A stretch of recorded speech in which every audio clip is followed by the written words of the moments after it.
Assalamualaikum warahmatullahi wabarakatuh. A'udzu billahi minasy syaithanir rajim. Bismillahirrahmanirrahim. Ahmadu man istafa min ibadihi man syaa'a bil wilayah wa khassasahu bihamli asrarihi wa jazabahu minhu ilaihi bisabiqil inayah. وأشكره أنه من علينا بالإيمان بما جاءت به الأنبياء والأولياء من أسراره ربانية ووفقنا لمتابعة سنتهم البهية السنية وأصلي وأسلم على من سجد له الملك وهو في ظهر أبيه سوري وعلى آله وصحبه وتابعيهم من كل نبيهم النور أما بعد. Alhamdulillah, kita bersyukur kepada Allah yang telah mengumpulkan kita di tempat yang penuh dengan rahmat Allah Subhanahu wa Ta'ala ini. Sama-sama kita berhadir ke tempat ini dalam rangka menghauli seorang kekasih Allah Subhanahu wa Ta'ala, seorang wali Allah Subhanahu wa Ta'ala, yaitu Syekh Salman Al-Madani. Mudah-mudahan dengan berkat kita menghauli wali Allah Ta'ala ini, Allah Subhanahu wa Ta'ala menjadikan kampung kita dan kampung sekitarnya dituruni rahmat dan keberkahan dari Allah Subhanahu wa Ta'ala, dan juga penduduk kampungnya mudah-mudahan diberikan keberkahan dan rahmat oleh Allah Subhanahu wa Ta'ala, dan mudah-mudahan digolongkan menjadi orang-orang yang cinta akan wali-wali Allah Subhanahu wa Ta'ala, yang akhirnya nanti di akhirat akan dikumpulkan bersama wali-wali Allah kekal kesih Allah Subhanahu wa Ta'ala di dalam surganya. Amin ya rabbal alamin.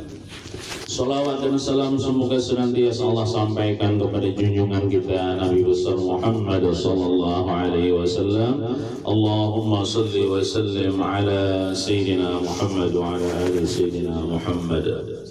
Terima kasih kepada tuan rumah yang telah menyediakan tempat dan mengundang kami berataan untuk berhadir tempat ini, dan juga meminta kepada ulun untuk membacakan sedikit daripada manaqib Tuan Syekh Muhammad Salman radhiyallahu anhu, karena mengamalkan akan perkataan ulama, inda dzikris salihin tanzilur rahmah.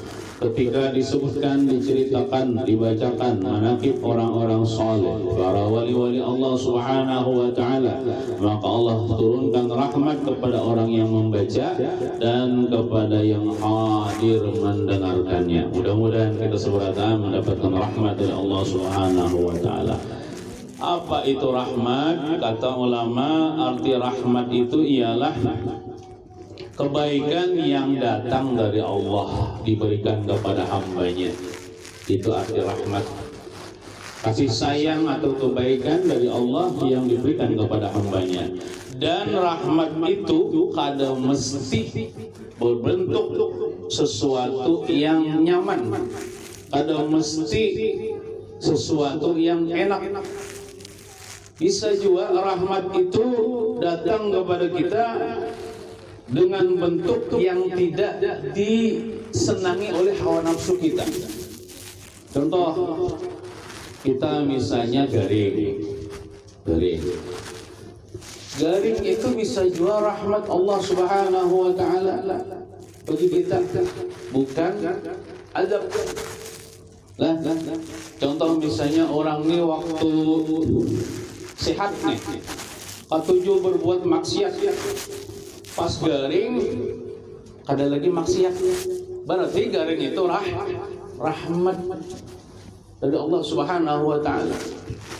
Waktu sehat kan bisa baca salawat, koler baca istighfar, pas sudah digaringkan Allah Ta'ala kada kau lagi apa-apa, nah ngambil tasbih, lo baca salawat, kolehan aja 1000 kali sehari, nah berarti garing itu rahmat. Nah, jadi kadang mesti rahmat itu berbentuk sesuatu yang nyaman. Bisa juga bang berbentuk yang nyaman, berbentuk sesuatu yang diketujui oleh nafsu kita. Misalnya pian dapat rezeki. Dulu waktu kada dibisi duit misalnya semangat dalam beribadah. Pas ini pas ada duit, lalu misalnya dengan duit itu digunakan untuk kawan beribadah, kawan nuntut ilmu. Nah berarti duit itu rahmat. Nah, jadi nang datang dari Allah berupa kebaikan bagi kita itu rahmat, baik itu berupa nikmat atau berupa nang kada diketuju oleh nafsu kita. Pokoknya bila menjadikan kita baik, itu berarti rahmat dari Allah Subhanahu wa taala.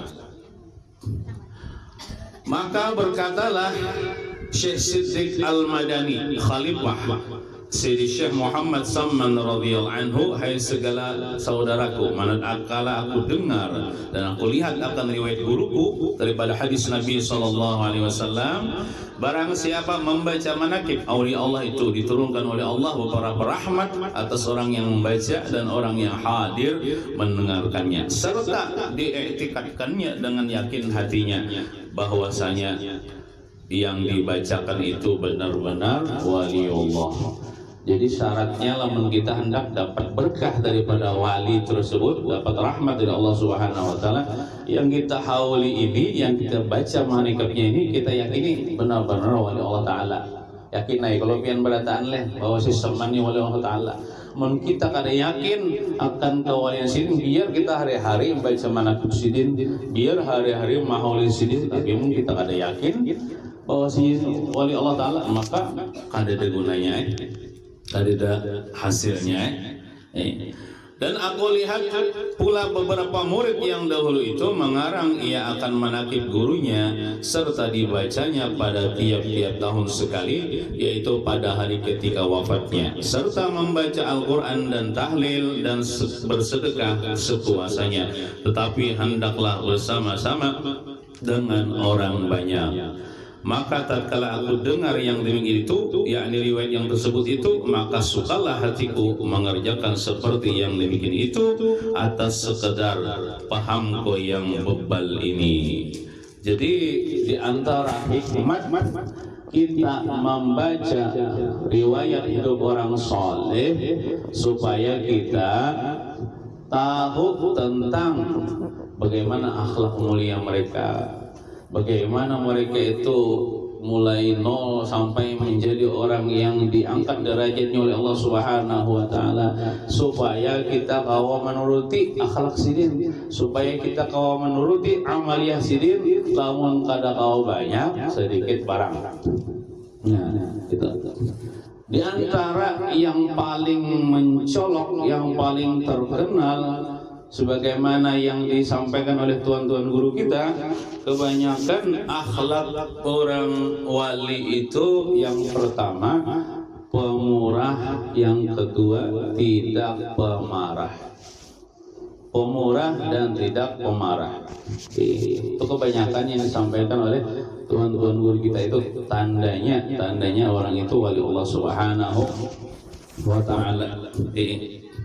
Nah, jadi disebutkan juga oleh Sayyidina Ali bin Abi Thalib, ada 3 sifat, yang mana 3 sifat ini apabila dimiliki oleh laki-laki bagus, dan apabila 3 sifat 3 sifat ini apabila dimiliki oleh babinian, maksudnya bagus, tapi apabila dimiliki oleh lalakian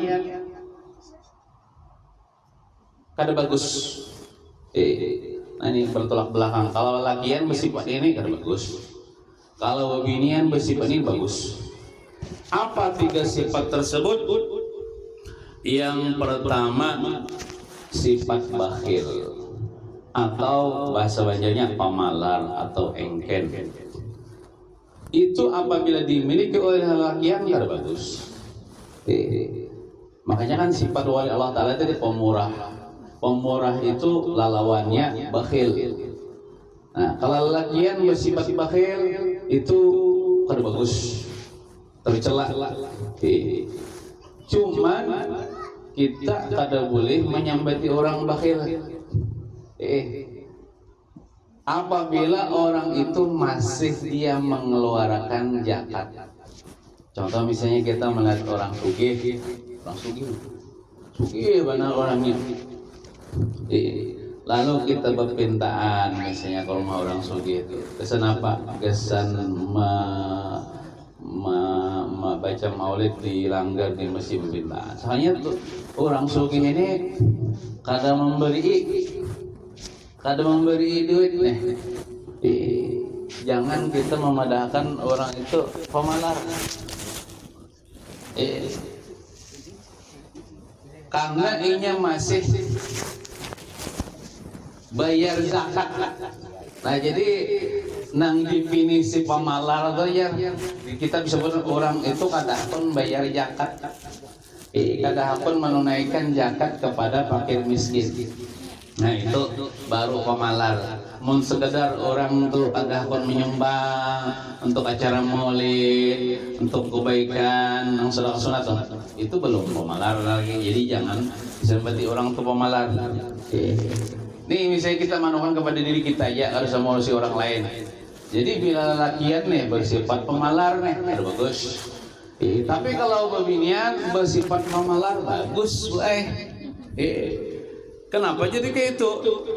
Karena apabila bebinian itu bersifat pemalar, berarti dia akan menjaga harta suaminya.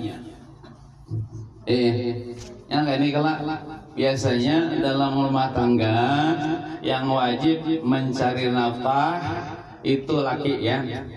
Kalau rumah menurih ke buma ke kebun ya kelak. Nah, bini ada wajib mencari nafkah, namun lakinya mau ngusik. Nah, berarti kalau beli perabot rumah dan sebagainya itu biasanya dengan duit lakinya. Nah, jadi apabila bebinian atau seorang istri dia pemalar, dia akan menjaga harta lakinya. Dia akan menjaga harta lakinya. Misalnya bola ada orang datang ke rumah pian tetangga misalnya, bu ya kenapa? Ulun minjam duit. Nah duit ini japian duit laki nih. Jadi minta mbak bola, ulun kada wani menyamakan ini duit laki ulun. Kalau dia pemalas, dia akan menjaga harta lakinya, kecuali izin oleh laki. Nah, di posisi seperti itu, perempuan itu apabila dia pemurah, malah tercela, malah ada bagus. Amonia bersifat pemurah, diutamakannya ampun lakinya nih. Itu udah boleh. Nah, jadi dia akan menjaga harta suaminya. Pian bisi kendaraan pun laki pian. Ada kawan pian minjam, baru boleh dinjamakan. Abut kena laki pian di rumah mana aja kendaraanku. Ulun dinjamakan kawan, baru boleh. Mana duitku? Aku hutangkan lawan kawan, tidak boleh. Jadi kalau perempuan, kalau dia bersifat bakhil, maka dia akan menjaga harta suaminya. Contoh misalnya pian punya perabot rumah seperti piring cangkir, tapi laki pian menukar pakai duit laki pian dah. Ada misalnya tetangga nak minjam cangkir, minjam piring ya. Gasan acara di mana kan misalnya. Nah, pian itu wajib hukumnya pamalar. Wah, kita maaf, ulun dah kau meminjamkan karena ini barang-barang ini ampun laki ulun dibeli dengan harta laki ulun. Biar pian orang kampung menyambut pian pamalar, dah apa? Pamalar pian waktu itu bujur dalam agama. Nah, biar aja orang menyambat itu orang kada tahu hukumnya mungkin. Nah, jadi seperti itu. Kalau lelakian bersifat pemalar, bagus. Tapi kalau seorang istri bersifat pemalar, bagus. Nah, tapi biar bila mengambil duit laki pian misalnya, baru boleh juga nggak ada apa dah. Untuk diri pian nih, baru boleh juga ada apa dah. Ini jadi tuyul ya. Hilanglah duit laki di dompet, di kantong. Saya tuyulnya bininya seorang. Nah jadi bapak dah juga. Kemudian laki boleh itu ya jangan pamalar lawan bini. Jangan pamalar lawan bini. Nah, kemudian yang kedua, sifat ini apabila dimiliki oleh laki-laki tidak bagus. Tapi kalau dimiliki oleh bebinian, maksud seorang istri, bagus. Soal kebeterannya kira-kira. Ya, berubah. Nah, jadi apa namanya? Ini sifat apa? Sifat jual mahal. Jual mahal. Kalau lelakian bersifat jual mahal orang kekawanan misalnya, itu kan bagus.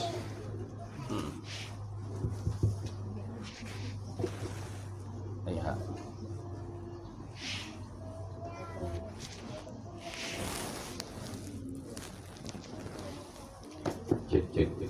Nah, kalau bebinian atau seorang istri bersifat jual mahal, malah bagus, malah disuruh.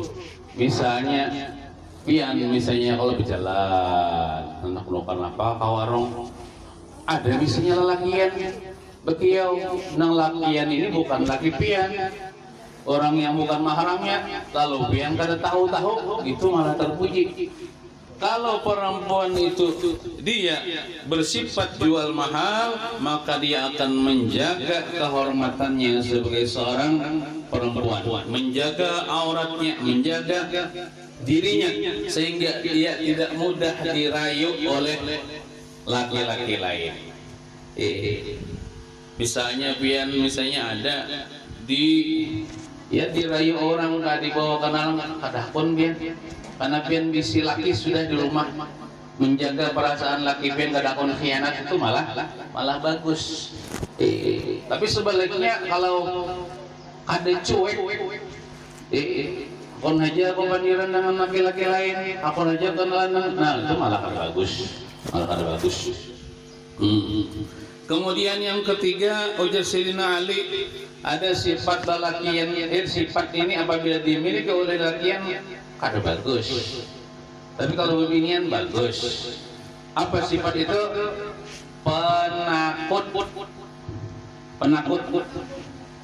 Penakutan bahasa Banjarnya. Kalau kita lelakian nih jangan penakut. Mungkin kita penakut, ya keluar rumah takutan, hendak menuri, misalnya takutan ular misalnya, lalu kali jadi nuri, takutan harimau. Tapi kan tidak, kalau di daerah kita nih harimau yalah, adalah yang pernah bertamu di Padang Gantah, harimau pada suaka. Alhamdulillah di daerah Kalimantan nih tidak harimau, tidak macan. Biasanya ada harimau di daerah Sumatera biasanya. Ada kisah Jarbahari, tapi kisah ini bujur adanya wallahu alam lah. Saya cuma ngaradau. Kisahnya kayak ini kenapa aja harimau Sumatera tuh di daerah Kalimantan ini kan tidak harimau bahari ya kisahnya nih, biar percaya ada lah. Harimau Sumatera tuh ya hendak beelang ke Kalimantan nih, cuma sebelum beelang tuh ngirim surat,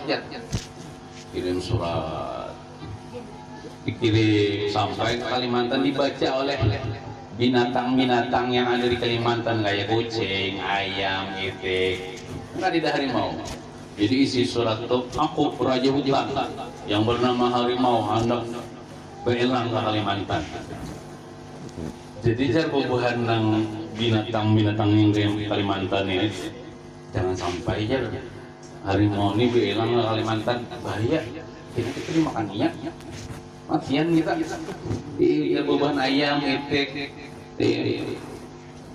kucing lalu dibalasi buhannya aja suratnya tuh. Tapi di dalam surat itu dikirimi buahnya, dicabutakan buahnya bulu landak sebuting, bulu landak atau lihat landak aja. Nah buat di buahnya bulu landak sebuting. Mbah itu gubang disuruh buahnya bantut, gubang bantut buat buahnya dalam plastik. Kirim di situ buat di situ. Mbah tuh buahnya ambil tungau, tahu ya tungau lah, tungau. Nah, buat buahnya juga di situ. Dikirim aja surat, sudah ditulis surat sampai dikirim surat ke Sumatera sana dibaca oleh harimau. Isi surat itu, wahai Tuan harimau, pian sebaiknya kada usah perjalanan ke Kalimantan, berpikir-pikir dulu pian. Karena di Kalimantan ini binatangnya genas-genas, kopinya yang kada tahan. Ini nah, bulunya binatang Kalimantannya kayak ini ya, dibuka bulu landak, bulunya ya tajam. Binatang di Kalimantan kayak ini bulunya bertahan, ya bulu landak. Batu ulang, ini nah kantutnya nah, binatang di Kalimantan dibuka wah harimau bilang gue picik hidung mana harimau nih yang orang hobi hinak yang saja kalau mencium kantut gubang ya pak nyibil pak kantut bau benar pak makanya orang nggak ada kalau memelihara gubang.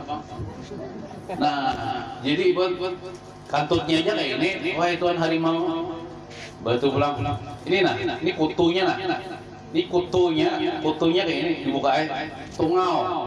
Soalnya tungaunya menggigit pelernya harimau nih sampai 5 hari bangkak. Kutunya aja kayak ini, wahai Tuan harimau. Nah akhirnya aja harimaunya kada jadi belang Kalimantan. Sampai sekarang alhamdulillah ada harimau di Kalimantan. Kisahnya nih, bujur adanya wallahu alam yang bersarah percaya ada wajib juga percaya. Jadi alhamdulillah di kampung kita ini kadida harimau ya Allah, kadida macan. Jadi alhamdulillah aman aja, jangan takutan. Jangan takutan. Nah, bila ketemu ular, ada Jepang ularnya ya Allah. Cuman bila ketemu ular nih baca pian Salamun ala Nuhin fil alamin. Mengucapkan salam kepada Nabi Nuh. Salamun ala Nuhin fil alamin. Insyaallah ular itu beliau ngayanya atau kada mematok kita. Karena datunya ular bahari berjanji kada mematok, kada menggigit orang yang mengucapkan salam kepada Nabi Nuh. Termasuk zuriat ular. Nah, jadi kita lelaki ini jangan penakut, jangan takutkan. Nah, kalau beginian malah bagus bersifat penakut atau takutan itu. Kenapa? Karena apabila dia penakut, maka dia kadawani keluar rumah. Dia akan menjauhi tempat-tempat yang berbahaya sehingga dirinya terjaga, dirinya aman. Kita lihat akhir-akhir ini di TV itu banyak di mana-mana kasus-kasus yang terjadi kepada bebinian, ada pelecehan seksual, ada pembunuhan, ada pemerkosaan. Pian tahu ya kalau kasus Vina, kasus Vina yang viral kemarin. Cuman kita kadang menyembati orang malah, cuman kita ambil hikmahnya, kan kita bisa mengambil pelajaran dari kejadian yang telah lalu. Artinya perempuan itu karena dia keluar rumah apalagi sama pacarnya kan, bergaul dengan teman-teman yang kada bagus akhlaknya, akhirnya terjadi hal-hal yang tidak diinginkan. Nah, tapi kalau bebinian itu takutan, berpacaran takutan, berjalanan takutan, berkawanan yang kada bagus. Sehingga berada di rumah aja bagus penakut itu. supaya dia terjaga, terhindar daripada hal-hal yang tidak diinginkan. Nah, kemudian kita kembali lagi kepada membaca manaqib si Salman tadi, dan adalah tabiatnya radhiyallahu anhu itu kasih sayang dia kepada orang yang menuntut ilmu agama dan kepada orang-orang yang alim dan orang-orang yang saleh dan kepada segala orang-orang fakir dan miskin. Dan lagi pula suka ia berkhidmat atau membantu kepada segala orang yang datang ziarah ke kubur baginda Rasulullah SAW, daripada orang-orang yang alim dan orang-orang yang saleh dan daripada segala orang yang awam dan khawas. Dan adalah tabiatnya radhiyallahu anhu itu ketika masa kecilnya hingga sampai had mursyidnya, dan lagi pula ia sangat memuliakan akan ibu bapanya, dan lagi pula mengagalkan musyahadatul wujud dan muraqabah dan ibadah hingga ia meninggalkan daripada adat dan melawan ia akan hawa nafsunya hingga daripada yang halal sekalipun. Dan ia adalah tidur ia pada ketika malam hari melainkan sedikit jua atasnya. Dan apabila diberi bantal oleh orang tuanya ketika ia hendak tidur, maka keluh kesahlah ia seperti orang sakit. Dan apabila dekat waktu sahur, maka ia bangun daripada tidurnya, lalu ia ratib sahur. Kemudian daripada itu lalu ia sembahyang subuh berjamaah dengan orang banyak. Dan lagi pula ia membaca ratib atau wiritan sesudah sholat subuh sampai terbit matahari. Manakala terbit matahari kira-kira segala, maka bangkitlah ia sembahyang salat isyraq 2 rakaat, dan apabila sampai ia 1/4 hari, maka bangkitlah ia sembahyang salat duha sebanyak-banyaknya 12 rakaat, dan yang terafdal itu 8 rakaat. Dan lagi pula radhiyallahu anhu itu membanyakkan puasa sunnah dan membanyakkan riyadhah, artinya latihan ibadah, dan menjauhi daripada kelezatan dunia hingga daripada yang halal sekalipun. Maka yang tersebut itu adalah kelakuannya di masa kecil, yakni sebelum balik.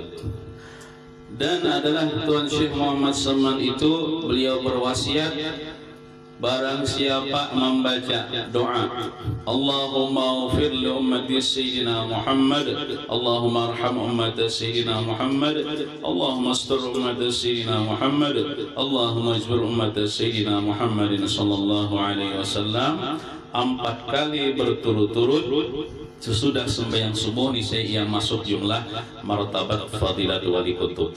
Dan lagi kata Tuan Syekh Muhammad Salman radhiyallahu anhu, tiadalah naik pangkatku ini kepada Allah Subhanahu wa taala melainkan sebab aku mengakalkan membaca doa ini pada tiap-tiap selesai salat subuh 4 kali berturut-turut, tiada diselang-selangi dengan perkataan dunia.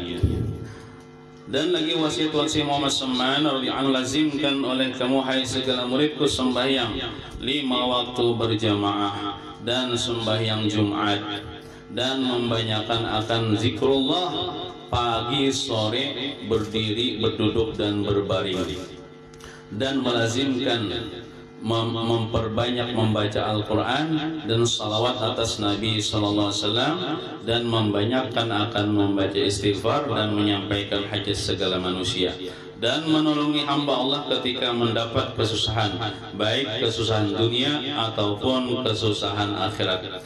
Karena segala yang tersebut itu sangat memberi bekas dalam hati dan menambahi kekuatan dalam mengerjakan segala ibadah dan keyakinan serta keimanan kita kepada Allah Subhanahu wa taala. Kemudian lagi jadi yang kita kawa turuti dia digawe lamun kada kawa iya sedikit barang ya tuh nah. Apalagi kayak kita nih, ya Allah, kata kawa sabarataan, sabar sedikit barang, apalagi kayak ibu-ibu misalnya, ya Allah. Nah ibu-ibu ini ujar menurut dalam hadis Nabi, ya Allah, 4 saja nanti gawe pasti dia masuk surga. Yang pertama sembahyang 5 waktunya jangan ditinggal, puasa di bulan Ramadan itu setahun sekali juga, maksudnya dalam sebulanan itu. Kemudian menjaga auratnya, menutup auratnya bila keluar rumah.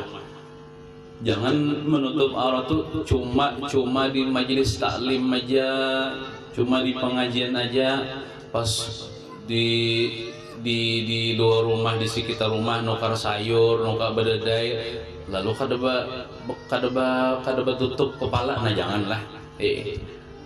Jadi bila keluar rumah tuh bisa terlihat sudah oleh laki-laki yang bukan mahram. Jadi ditutupi aurat beginian tahu sudah ya Allah, seluruh tubuhnya kecuali wajah dan kedua telapak tangan. Kita ini lebih mendingan pendapat nang untuk dia nang muha tetap masuk aurat yun, dia nang becadar. Kita mengikuti pendapat nang kedua aja, muha kada termasuk aurat. Nah, kemudian lagi bagi nang punya suami ya Allah, taat kepada suami, berkhidmat kepada suami, maka bila empat itu digawe, maka dia akan masuk surga daripada pintu mana saja yang dia kehendaki. Di sini ulun akan membacakan wasiat Nabi Muhammad SAW kepada putri beliau Siti Fatimah, yang mana ini wasiat juga kepada seluruh umat Nabi Muhammad, khususnya di kalangan perempuan. Ujar Rasulullah nih berwasiat kepada Siti Fatimah, wahai Fatimah, wanita yang membuat tepung untuk suami dan anak-anaknya. Ya kan di Arab itu makanan orang tuh roti. Roti itu dari tepung. Tepung itu dari gandum. Mungkin kita anggaplah baras ya Allah, dimasak ya tenah. Jadi nasi. Wanita yang membuat tepung wahai Fatimah untuk suaminya dan anak-anaknya lalu dijadikan roti, dimakan oleh anaknya, suaminya, Allah pasti akan menetapkan kebaikan baginya, maksudnya pahala dari setiap biji gandum, dan Allah melebur kejelekan atau menghapus dosanya setiap biji gandum itu, dan meningkatkan derajat wanita itu di sisi Allah Subhanahu wa taala. Jadi bagi ibu-ibu nih, pian dalam rumah tangga itu sudah banyak mana pahala pian lah mentahut. Contohnya kayak pian pemasak, misalnya pemasak berapa biasanya masak seliter atau setengah liter kan? Banyak loh berasnya tuh pada hitungan dah. Nah, sebilang beras itu Allah berikan pahala. Sebilang beras itu Allah ampuni dosa pian, dan sebilang beras itu Allah angkat derajat pian di sisi Allah Subhanahu wa taala. Asal memasak itu niatnya karena Allah. Niatnya karena Allah Subhanahu, karena mengharapkan pahala dari Allah Subhanahu wa taala. Ini ada juga memasak karena terpaksa. Karena terpaksa, berarti kan ada ikhlas dah. Nah, jadi pian dalam rumah tangga mengabdi kepada suami pian itu harus niat ikhlas juga karena Allah Subhanahu wa taala. Kemudian Rasulullah bilang, wahai Fatimah, wanita yang berkeringat atau berpaluh ketika menumbuk tepung untuk suami, kan bahari itu gandum itu ditutup, dihaluskan pakai tenaga, bukan pakai mesin. Sekarang ini kita baras tuh tidak usah ditutup kolak, tinggal dimasak aja jadi nasi. Nyaman benar biar ini. Amun Siti Fatimah itu Sidin sampai tertangis-tangis kisahnya. Sidin menutup gandum itu karena keuyuhan, karena sambil menggeduh anak. Nah, mono ini dinyamanakan Tuhan sudah. Pian ada lagi bemuring-muring tangan ngolak, karena pakai kompor gas ini masing-masing. Ada kisah lah, ada kisah. Dua suami kai lawan ini nih. Kai lawan ini. Ada guring di kalambu. Jadi jar kai ini iya. Kada lagi nyiau sayang. Tuhan memang sudah dulu waktu pacaran sayang ya. Oh ini kada lagi ini ya. Nah pakai iya. Nah nang nyiau kai juga kada lagi ayang. Kompor sudahlah dimatiin ya. Jadi jangan ini pian kada usah memikirkan itu guring pian. Usah mikirkan itu. Karena kai ini kada guring ada. Sekitar 2 menit manggawil ulang. Nih ya. Kenapa pulang? Sudahlah kompor dimati aja. Jadi jadi ini kan harus mikirkan itu guring-guring biar naik. Naik kayaknya ada guring ada. Saya menggawe orang. Ini ya. Apa aja? Sudahlah kompor dimati. Nah jadi kita nikah kali dia bisi kompor. Kali dia bisi kompor. Rupanya kayak ini mahayal dia si kompor gas. Kasihannya leh. Wah ini masih ada orang kadang bisi kompor gas, kasihannya. Tapi di sini bisi kompor gas kalau pada daan. Artinya dinyamani Tuhan sudah. Bersyukur kita kepada Allah Subhanahu wa taala. Jangan mengeluh, jangan banyak mengeluh. Coba lihat Siti Fatimah. Itu sidin uyuh menutup gandum, uyuh memasak, sampai-sampai sidin menangis. Nabi Muhammad menghibur. Ya di antaranya Nabi Muhammad berwasiatnya kepada Siti Fatimah. Artinya bila ikam nakai berkeringat menumbuk gandum untuk suamimu nih. Niscaya Allah menjadikan antara dirimu dan antara neraka itu 7 dinding daripada api neraka. Dijauhkan daripada api neraka. Nah, gitu. Tapi kada sampai tapaluh yoyar yang bebinu ini apa? Dapurnya basi. Oh, harap lagi kolak. Nah, kemudian dia Rasulullah Siti Fatimah. Tidaklah seorang yang menyakir rambut anak-anaknya, ini bisa anak lah misalnya, si anak halus, lalu menyisirnya dan mencuci pakaiannya, melainkan Allah akan menetapkan pahala baginya seperti pahala memberi makan 1000 orang yang kelaparan dan memberi pakaian 1000 orang yang tidak punya pakaian. Nih bagi ibu-ibu misalnya bisa anak halus. Asal tahu aja pian mengurus anak pian, memandi anak pian, menyabuni, menyisir rambutnya, batu memupuri ulang yola dibajui ulang itu diberi makannya ulang. Pian tahulah ujar Nabi Muhammad, Allah akan berikan pahala seperti pahala memberi makan 1000 orang yang kelaparan, seperti pahala memberi pakaian 1000 orang yang telanjang. Nah itu. Mungkin itu saja yang dapat saya sampaikan karena waktunya sudah sampai, karena ulun dapat tugas juga di masjid. Jadi kaum mun ulun kada datang itu abut orang kena hendak bang mau kunci orang mic-nya.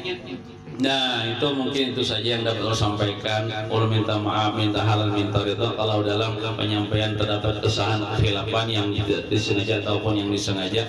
Mudah-mudahan kesebarataan berkat hausis semanin Allah Ta'ala mengampuni seluruh dosa-dosa kita, Allah batin seumur hidup. Allah Ta'ala kabulkan segala hajat kita dan Allah mudahkan segala urusan kita, urusan dunia wal akhirah, dan Allah matikan kita dalam beriman husnul khatimah. Amin ya rabbal alamin. Wassallallahu ala sayyidina Muhammadin wa ala alihi wa sahbihi wasallam. Alhamdulillahi rabbil alamin. Ulun berdulu lah. Nah waktunya ulun berdulu lah.